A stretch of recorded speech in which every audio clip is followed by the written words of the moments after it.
बंगाल में mafia surrender कर रहे हैं, डॉन की परेड निकाली जा रही है। टीएमसी सरकार के समय भ्रष्टाचार करने वाला एक एक नेता जेल भेजा जा रहा है। आज अभिषेक बैनर्जी के घर भी कोलकाता पुलिस पहुंच गई। अभिषेक बैनर्जी की फाइल भी निकाल ली गई है। अगला नंबर उनका ही है। शुभेंदु अधिकारी का बुलडोजर फुल स्पीड पे चल रहा है। अवैध निर्माणों में रेड लाइन खींच दी गई है, डेडलाइन तय कर दी गई है। बंगाल में एक एक करके सारे डॉन पकड़े जा रहे हैं। बदमाशों की परेड कराई जा रही है। किसी को दौड़ाया जा रहा है तो किसी को घर से गिरफ्तार किया जा रहा है। पिछली सरकार में जिन बदमाशों का दबदबा था वो शुभेंदु सरकार में सरेंडर करने लगे हैं। बंगाल में वही तस्वीर दिख रही है जो यूपी में 2017 के बाद दिखाई दे रही है। बंगाल में पूरी तरह यूपी का योगी मॉडल एक्टिवेट हो गया है, यानी जो भी अपराध करेगा उसको अंजाम भुगतना पड़ेगा। सरकार बदलती है तो सिस्टम कैसे बदल जाता है, उसका सबसे लेटेस्ट एग्जाम्पल हावड़ा का डॉन आकाश सिंह है। आकाश सिंह के नाम की पूरे हावड़ा में दहशत थी। टीएमसी सरकार में हावड़ा पुलिस इसके आगे पीछे घूमती थी। आईजी, डीआईजी लेवल के अधिकारी भी आकाश सिंह के खिलाफ एक्शन नहीं ले पाते थे। लेकिन सरकार बदली तो आकाश सिंह के आगे पीछे घूमने वाली पुलिस ने ही बनियान और शॉर्ट्स में उसकी परेड निकाल दी। तस्वीरें देखिए, हावड़ा के डॉन के हाथों में हथकड़ी लगी हुई है। 4 पुलिस वाले उसे इसी हालत में सड़क पर पैदल लिए जा रहे हैं। पुलिस आकाश सिंह को इसी हालत में वहां लेकर गई जहां जहां उसके खिलाफ आपराधिक मामले दर्ज हैं। 2021 में आकाश सिंह ने पुलिस पर गोलियां चलाई थीं, 20 से ज्यादा बम फेंके थे, लेकिन हावड़ा का ये डॉन बचा रहा। आरोप है कि ममता बनर्जी की सरकार में उसे राजनीतिक संरक्षण मिला हुआ था, जिसकी वजह से कई आपराधिक घटनाओं में शामिल होने के बावजूद पुलिस उसे अरेस्ट नहीं कर पा रही थी। इसका रुतबा ऐसा था, सिर्फ नाम सुनकर ही पूरा इलाका थरथराता था। लेकिन सरकार बदली तो हावड़ा के दबंग की सारी दबंगई निकल गई। इसी महीने की शुरुआत में आकाश सिंह को पुलिस ने गिरफ्तार किया था। उस पर पुलिस अधिकारी पर गोली चलाने, रंगदारी गिरोह चलाने के आरोप हैं। आकाश सिंह पर 20 से ज्यादा आपराधिक केस दर्ज है। पुलिस ने आकाश सिंह को माली 5 घरा और गोलाबाड़ी थाना इलाके में ले जाकर क्राइम रिकंस्ट्रक्शन किया। पुलिस यह समझना चाहती थी कि आरोपी ने अपराध की प्लानिंग कैसे बनाई, किन लोगों की मदद ली और वारदात को किस तरह अंजाम दिया गया। क्राइम रिकंस्ट्रक्शन के दौरान शुक्रवार को आकाश सिंह हाफ पैंट और टी शर्ट में दिखाई दिया, लेकिन पुलिस जब उसे दोबारा क्राइम सीन पर लेकर पहुंची तो उसके बाल और दाढ़ी गायब थे। वो केवल शॉर्ट्स और बनियान में नजर आया। इस दौरान भारी पुलिस बल तैनात रहा। आकाश सिंह को अलग अलग इलाकों में घुमाकर घटनाओं की जानकारी हासिल की गई। हावड़ा के डॉन की जिस लोगों के बीच में दहशत थी, पुलिस ने उन्हीं के सामने आकाश सिंह की परेड निकाल दी। टीएमसी सरकार के समय दबंगई करने वाला माफिया खौफ में नजर आया। আমি নিজে জানি না কেন ঘোরানো হচ্ছে। আমাকে বলা হয়েছে পুলিশের তরফ থেকে যে তোমাকে ঘোরানো হবে, ওই ঘোরাচ্ছে আমাকে। এখন এখানে কি অপরাধ করেছি? কোনো অপরাধ করিনি। ঠিক আছে, আমি নিজে জানি না কেন আনা হয়েছে। आकाश सिंह लग्जरी लाइफ जीता था, महंगी महंगी गाड़ियों से घूमता था। अपने सोशल मीडिया पोस्ट में वो खुद को किंग कहता था। लेकिन शुभेंदु सरकार में उसका सारा दबदबा खत्म हो गया, सारी हेकड़ी निकल गई। हावड़ा में आकाश सिंह का परेड निकला तो संक्राइल में पुलिस ने छोटे डॉन सनी मोल्ला का भी जुलूस निकाल दिया। सनी मोल्ला टीएमसी सरकार के दौरान संविदा पर होमगार्ड था, लेकिन उसका काम अवैध वसूलीबाजी, तोलाबाजी करना था। सनी मोल्ला पर आम लोगों से जबरन वसूली, मारपीट जैसे कई आरोप हैं। पुलिस ने संक्राइल में उसका परेड निकाला। हालांकि इस दौरान भी सनी मोल्ला के चेहरे पर कोई पछतावा नहीं दिखा।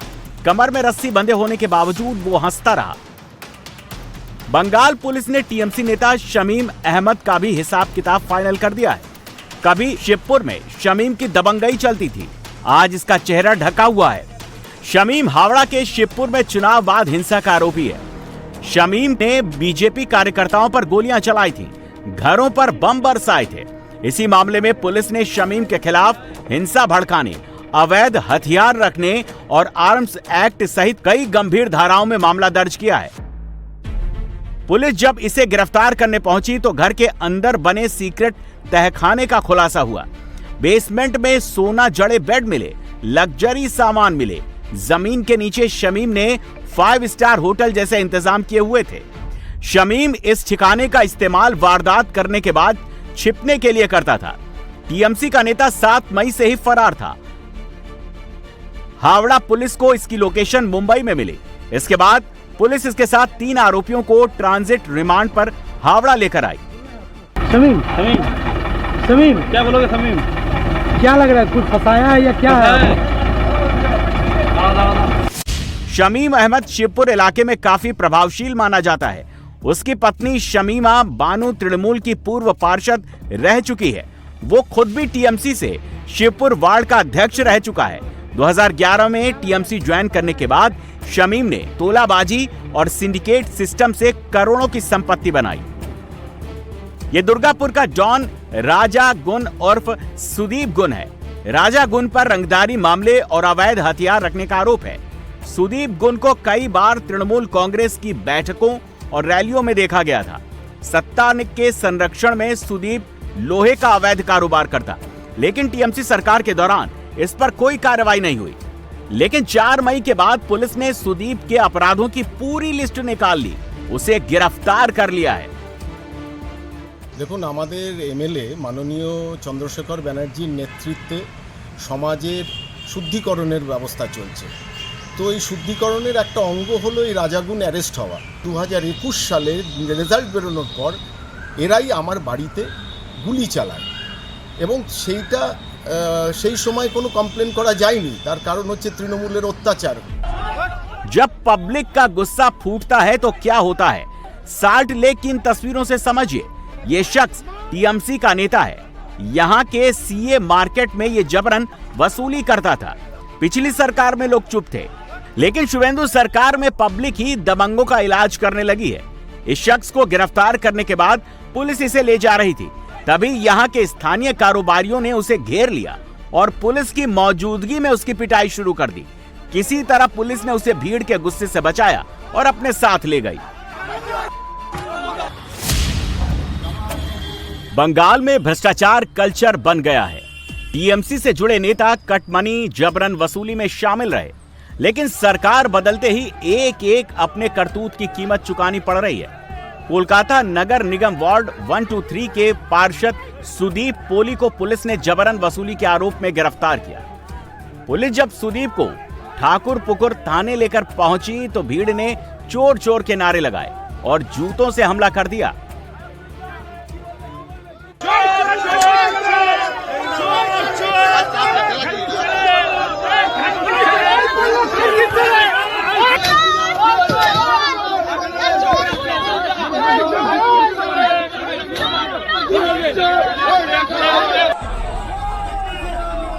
तृणमूल कार्यकर्ता और वार्ड नंबर 127 की तृणमूल पार्षद मालविका वैद्य के करीबी सहयोगी तपन विश्वास को भी पुलिस ने गिरफ्तार किया।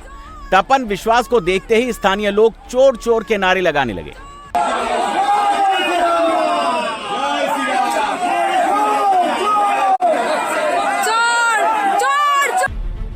तपन विश्वास पर भी जबरन वसूली, लोगों को धमकाने और जमीन पर अतिक्रमण करने का आरोप है। पुलिस जब उसे गिरफ्तार कर ला रही थी, तभी वहां मौजूद लोगों ने उस पर हमला कर दिया। बड़ी मुश्किल से पुलिस उसे भीड़ से बचाकर ले गई। बेले घाट में स्थानीय लोगों ने टीएमसी के बाहुबली नेता राजू नस्कर के करीबी की बीच सड़क पर पिटाई कर दी। वे सब उनके लगातार गुंडागर्दी करने से तंग आ चुके थे और सालों का गुस्सा उनके ऊपर उतार दिया।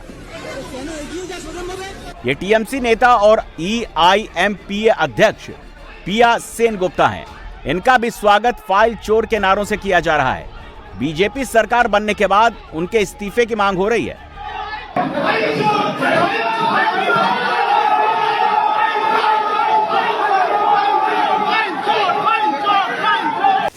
संदेश खाली का माफिया शाहजहां शेख है। टीएमसी सरकार में इसकी तूती बोलती थी। महिलाओं से रेप, जमीन पर कब्जे के गंभीर आरोपों के बावजूद लंबे समय तक ये बचा रहा, लेकिन शुभेंदु सरकार में उसके खिलाफ दर्ज एक एक मामले रीओपन किए जा रहे हैं। बंगाल सरकार ने शाहजहां शेख के खिलाफ 2 और केस दर्ज कर लिया है। बीजेपी सरकार आने के बाद इसका सारा रुतबा गायब हो गया। बंगाल में सरकार बदल गई है, अपराधियों पर एक्शन शुरू हो गया है, लेकिन कुछ जगहों पर उपद्रवी अभी भी उत्पात मचाने से बाज नहीं आ रहे हैं। ये दुर्गापुर के सेन मार्केट की तस्वीरें हैं। यहाँ व्यापारियों के साथ मारपीट की गई, उनकी सब्जियों को सड़क पर फेंक दिया गया। आरोप है कि कुछ लोग चेहरे पर काला कपड़ा बांधकर सेन मार्केट में पहुंचे और वहां उत्पात मचाना शुरू कर दिया। बाजार में रखी सब्जियां सड़क पर फेंक दी गईं और सेन मार्केट व्यापारी समिति के महासचिव सागर साहा के साथ मारपीट की गई। हालात को कंट्रोल करने के लिए सेंट्रल फोर्सेस के जवानों को भी तैनात रहना पड़ा। हावड़ा में बांग्लादेशियों की गिरफ्तारी शुरू हो गई है। मझेर पारा इलाके में रहने वाले एक बांग्लादेशी कपल को जगाचा पुलिस ने उनसानी क्षेत्र से गिरफ्तार किया। ये बांग्लादेशी लंबे समय से अपनी पहचान छिपाकर रह रहे थे। बंगाल में बुलडोजर फुल स्पीड में चल रहा है। अवैध अतिक्रमण को पीला पंजा जमींदोज कर रहा है। कोलकाता, कस्बा, बेलेघाटा, हुगली और बर्नपुर में एक एक अवैध कब्जे को हटाया जा रहा है। बिल्डिंग कोड को पूरी तरह से नजरअंदाज करके बनाई गई मल्टी स्टोरी बिल्डिंग या ढांचे की पहचान करके उन्हें रेड जोन लिस्ट में डाल दिया गया। बुलडोजर एक्शन का बंगाल के लोग जमकर स्वागत कर रहे हैं। इस इमारत पर बुलडोजर चल रहा है वो सोना पप्पू उर्फ विश्वजीत पोद्दार का करीबी है। बाबू सोना नाम के इस प्रमोटर ने कस्बा इलाके में गैर कानूनी तरीके से फ्लैट बना रहा था। इसके लिए कोलकाता नगर निगम से कोई परमिशन नहीं ली गई। अवैध निर्माण को तोड़ने केएमसी के साथ भारी संख्या में पुलिस और सेंट्रल फोर्स के जवान पहुंचे। शुभेंदु अधिकारी ने सार्वजनिक तौर पर राजू नस्कर का नाम लिया था और कहा था कि उसके बाद कई गैर कानूनी प्रॉपर्टी है। सीएम के आदेश के बाद बेलेघाटा इलाके में राजू नस्कर के गैर कानूनी कंस्ट्रक्शन को तोड़ा जा रहा है। ये राजू नास्कर का अपार्टमेंट है जो अवैध तरीके से बनाया गया था। अब इसे बुलडोजर से गिराया जा रहा है।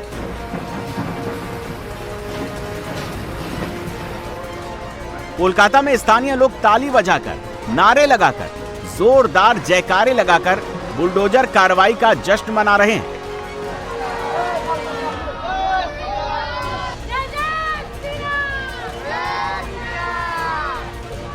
टीएमसी ने बेलेघाटा में किसी के घर के सामने जबरन ये अवैध क्लब बनाया था जिसे ध्वस्त कर दिया गया। हुबली में भी बुलडोजर एक्शन हुआ।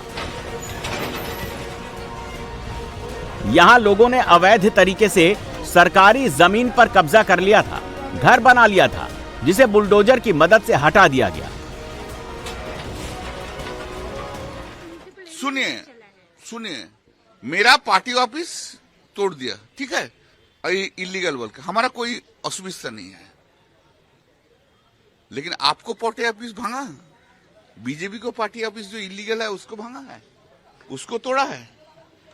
आप बोलते हैं तो सरकारी जमीन पे जो इलीगल होगा सब, तो सरकारी जमीन पे तो बहुत कुछ इलीगल है, तोड़ो, हिम्मत है तो तोड़ो। देखा, मेरा पार्टी ऑफिस तोड़ दिया, ठीक है भाई, लेकिन आपका जो जो संपत्ति हुआ है रास्ता का ऊपर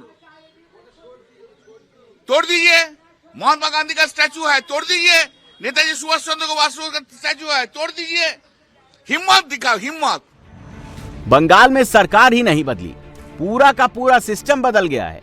शुभेंदु अधिकारी खुद जनता से मिलकर उनकी परेशानी सुन रहे हैं।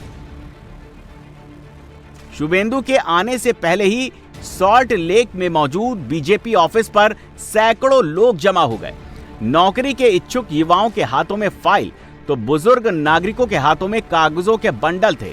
शिक्षक संगठनों के प्रतिनिधि, नर्सें, पुलिस में नौकरी की इच्छुक महिलाएं और दूसरे लोग भी मौजूद थे, जो इस उम्मीद के साथ आए थे कि सालों से अनसुनी उनकी फरियाद शायद अब सुनी जाए।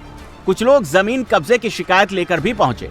शुभेंदु ने सभी लोगों की अर्जियों पर जल्द से जल्द एक्शन लेने का निर्देश जारी किया है। बीजेपी सरकार बनने के बाद बंगाल की सियासी मिजाज बदलता जा रहा है।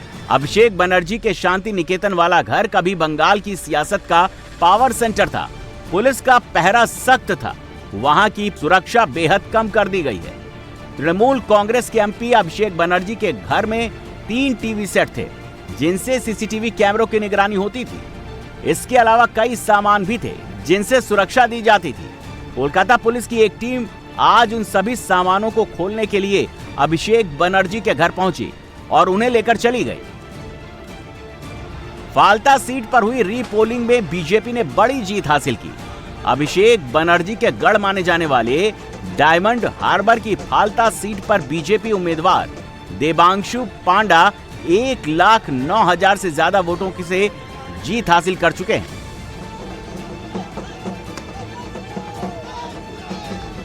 चुनाव प्रचार के आखिरी दिन चुनाव से पीछे हटने का ऐलान करने वाले तृणमूल कैंडिडेट जहांगीर खान चौथे नंबर पर रहे। उनकी जमानत जब्त हो गई। टीएमसी की हार पर अब पार्टी में कलह शुरू हो गई है। अब टीएमसी उन पर विश्वासघात करने का आरोप लगा रही है। This was a betrayal by Jahangir Khan of the party, because if he had withdrawn before last date of withdrawal, then Trinamool Congress could have put up a good candidate and there would have been proper fight. पश्चिम बंगाल में TMC के अंदर बगावत के सुर सामने आने लगे हैं। ममता बनर्जी को चुनाव में हार का एक और बड़ा झटका लगा है। ममता की करीबी टीएमसी सांसद काकोली घोष दस्तीदार ने बारासात जिला अध्यक्ष पद से इस्तीफा दे दिया है। इसके पीछे उन्होंने पार्टी के कामकाज के तरीके पर गंभीर सवाल उठाए हैं। काकोली घोष ने अपने इस्तीफे में चुनावी रणनीतिकार संस्था आईपैक की कार्यशैली पर गंभीर सवाल उठाए। उन्होंने कहा कि पार्टी को जमीन से जुड़े और समर्पित पुराने कार्यकर्ताओं के साथ जमीनी राजनीति पर वापस लौटना चाहिए, न कि अस्थायी बाहरी संगठनों के भरोसे रहना चाहिए। मेरे ख्याल से देखिए, एक तो जो चुनाव का तरीका होता है, इस चुनाव में 26 में इसका जिम्मेवारी एजेंसी के पास था, आईपैक के पास, और उन लोगों को कोई तजुर्बा नहीं है चुनाव लड़ने का। जैसे हम लोग 8-10 करके एक चुनाव करके आए, लोगों के पास जाते हैं, लोकतंत्र में वो जो जनादेश मिलता है हमें मतदाताओं से, उसके लिए मेहनत करते हैं। तो मेरे ख्याल से मैंने इन लोगों से काम किया। ये लोग पहले तो इन लोग का कोई काम का तरीका ठीक नहीं था। दूसरा, ये लोग का जो बुरा बर्ताव करते थे हमारे वर्कर्स के साथ, और जो गलत तरीका से चुनाव लड़ने का ये लोग इरादा लिया था, उसमें से बहुत भारी नुकसान हुआ।